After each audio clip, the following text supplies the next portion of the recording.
fois à Cannes, toujours président de l'AFPF. Donc on peut rappeler ce que c'est? L'Association française des producteurs, un syndicat de producteurs créé en 1972 par Anatole Deman, qui entre autres a produit des films comme Les ailes du désir, Paris, Texas, Le Tambour. Pas mal de palmes, de beaux succès publics et critiques.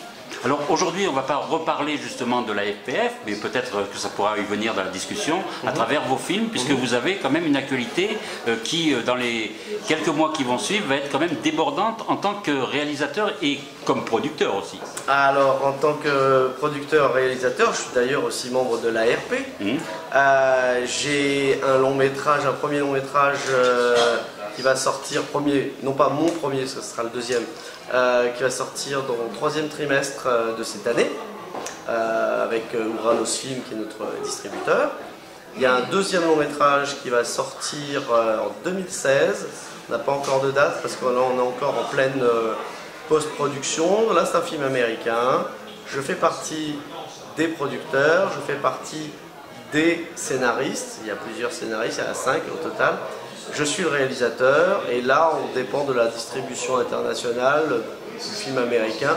Je pense qu'il y aura une sortie française parce qu'on a tourné partiellement le film en France, donc les Français s'y retrouveront, mais c'est pas un film français. Alors on va parler du premier, oui. Donc celui-ci est terminé, oui. Et comme ça on va pouvoir voir la différence un petit peu de production entre les États-Unis et chez nous, quoi. Donc, aux États-Unis, traditionnellement c'est un financement privé, donc de nombreux producteurs qui peuvent s'associer, des fonds d'investissement. En France c'est l'institution, souvent en financement avec des aides du CNC, avec des aides régionales. Donc là, c'est pas le cas.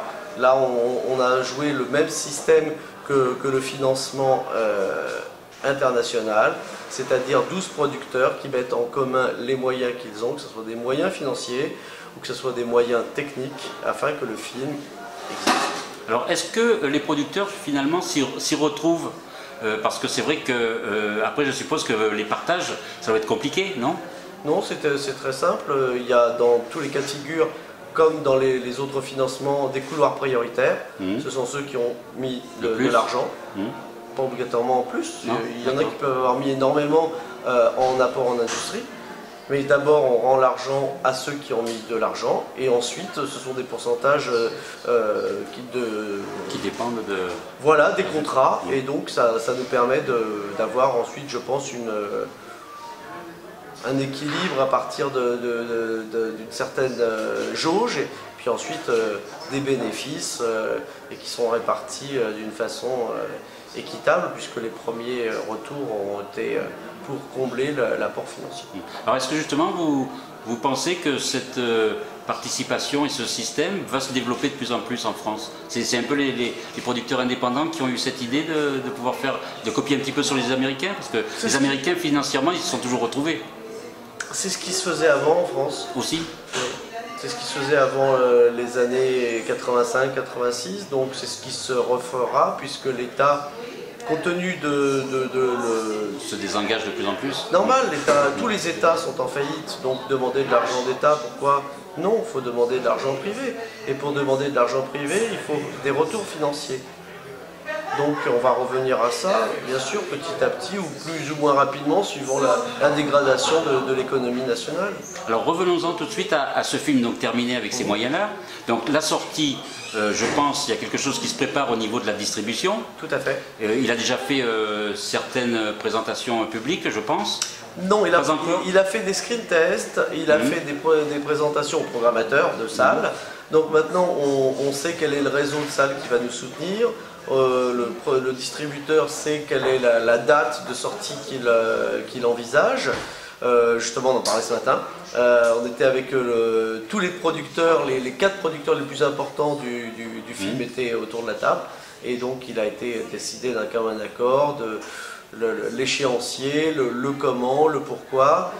Donc là, on est maintenant en attente de confirmation de certaines salles. La sortie est programmée au 3e trimestre. Là, on est en attente maintenant de confirmation de certaines salles pour que le circus se mette en place. Le circus, c'est-à-dire qu'on va bien soutenir le film. Moi, en tant que réalisateur, les comédiens, le directeur de la photo américain a décidé également de véritablement s'investir et de venir répondre aux questions-réponses qui se tiendront après la projection du film dans de nombreuses salles. Vous allez accompagner beaucoup le film? On va l'accompagner, absolument, parce qu'on est heureux de l'avoir fait, on est tous heureux de l'avoir fait, et on veut partager ce plaisir avec les spectateurs. Alors le distributeur est à Marseille, lui, c'est ça? Oui, le distributeur. Alors, on va essayer d'organiser justement des projections sur Marseille, parce que je suis sûr qu'il y a des salles qui font partie de ce circuit, et c'est peut-être aussi l'occasion de le présenter à d'autres salles. Ah, complètement. Tout à fait, et je crois que vous connaissez d'ailleurs. Oui. Donc ça sera fait main dans la main. Pour que la distribution c'est quoi? C'est tout simplement que tout le monde soit content, qu'il y ait la possibilité de montrer le film aux spectateurs. Voilà, qu'il y ait un bouche à oreille qui se fasse aussi. Exactement, exactement. Et donc là, on a une salle qui nous a dit si on aime bien, on sera programmé un très joli nombre de semaines. Donc on espère que ce propriétaire de salle aimera le film, il va le voir, il va nous donner sa réponse bientôt. Alors on rappelle le titre de ce film. L'engagement 1.0. Voilà, alors vous allez quand même nous parler un petit peu de quelle est l'histoire de ce film, puisque nous ne l'avons pas vu, donc je ne peux pas en parler. Donc du coup, le pitch, c'est quoi s'il fallait faire un pitch? Parce que ça devient à la mode, donc c'est vrai qu'on sait que les producteurs indépendants se mettent à la mode, donc les pitchs, vous les faites aussi. Absolument. Alors dites-nous en quelques mots, voilà, comment attirer le public. Un riche avocat parisien célèbre est arrêté sur mandat d'amener par les hommes de la DGSI, et qui vont l'interroger sur ses liens très étroits avec certains investisseurs qataris. Et cet avocat est suspecté de blanchir l'argent du terrorisme et des actes terroristes qui se passent sur le sol français. Alors on est en pleine actualité là.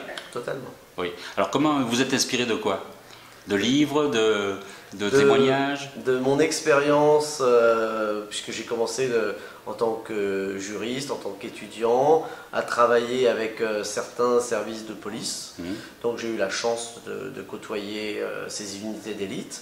Et puis d'autres personnes ont également partagé ces expériences, des fois dans d'autres pays. Et le scénario a donc été construit à partir de ces expériences. J'étais dans un cabinet d'avocats en tant que collaborateur, donc la partie avocat, je la connais un petit peu également. Et puis ensuite, on a créé une histoire autour de tout cela, évidemment. Alors on est dans la fiction, mais en même temps vous êtes dans la réalité, puisque ce que vous décrivez, ça pourrait être plausible. Ce n'est pas un documentaire, voilà. C'est un vrai film de fiction. Mais les événements actuels, passés et j'espère pas trop futurs, malheureusement nous ramènent à la dure réalité. Oui. Alors, est-ce qu'on peut dire que vous avez été un petit peu quelqu'un qui a fait des prémonitions là, de ce qui allait se passer? Est-ce que ça se sentait? Quand on est un petit peu proche de ces services de police, on sait quels sont les risques, on sait quels sont le type de cible, on sait quels sont les nouveaux modes de recrutement. Donc c'est pas prémonitoire, c'est tout simplement malheureusement savoir ce qui va se passer et malheureusement que ça se passe. Alors on va terminer, on va parler du second film, oui. Stéphane Guénin, donc celui qui est en post-production. Donc c'est pareil, lui aussi, alors là c'est pas pareil, vous l'avez tourné aux États-Unis. Tourné aux États-Unis, tourné en France, sujet très simple, c'est deux tueurs en série qui tombent amoureux l'un de l'autre et qui sont suivis et poursuivis par deux tueurs à gages. Donc le thème principal évidemment c'est la mort. J'ai cru que vous vouliez dire c'est l'amour, mais ça peut être aussi l'amour. Pas faux, mais souvent l'amour mène à la mort. Et oui, voilà. Et c'est un film, ce qu'on appelle aux États-Unis un popcorn movie, c'est celui qu'on aime aller voir avec les copains le vendredi soir, avec le grand bol de popcorn, prendre un grand plaisir à voir des horreurs sur l'écran, avoir des gens... Ah, vous avez changé complètement de genre là. Complètement, complètement. Mais là encore, c'était mes études de criminologie. Donc je suis parti d'un cas réel et j'en ai pris une toute petite partie de ce cas réel qui n'a jamais été publié d'ailleurs. Et je l'ai romancé parce que c'est pas très intéressant de voir la réalité. Et ensuite, il y a eu 4 scénaristes américains qui sont venus mettre leurs pattes et leur savoir-faire. Donc on a un film américain réalisé par un Français, aux États-Unis avec un producteur américain. Moi j'ai un petit siège de coproducteur. Ah ben en tout cas, c'est quand même une belle, c'est de bel augure pour les producteurs et les réalisateurs, même français, de pouvoir s'associer aux États-Unis pour faire des films comme ça, parce qu'il y en a de plus en plus. À partir du moment où on accepte leur méthode de travail, mais moi j'ai plutôt été éduqué dans ces méthodes de travail-là, on n'a aucun problème, on est au contraire très content.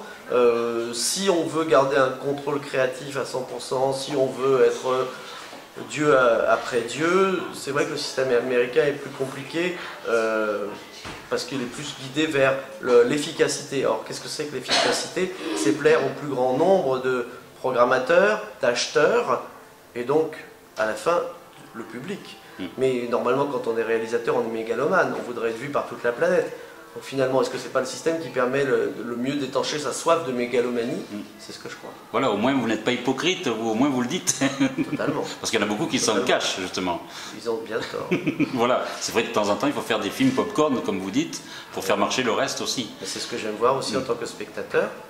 Et les Américains, eux, aiment aussi les réalisateurs français. Oh, ils aiment tout le monde. Oui, c'est vrai. Ils aiment tout le monde à partir du moment où on est professionnel. Ils n'ont pas ils sont pas sectaires du tout. Donc c'est pas le cas de la France, en tout cas. C'est pas le cas. Un peu moins. Je sais pas. Il y a des fois des ouvertures. Je vois à la ARP par exemple, il y a quand même des réalisateurs de nombreux pays.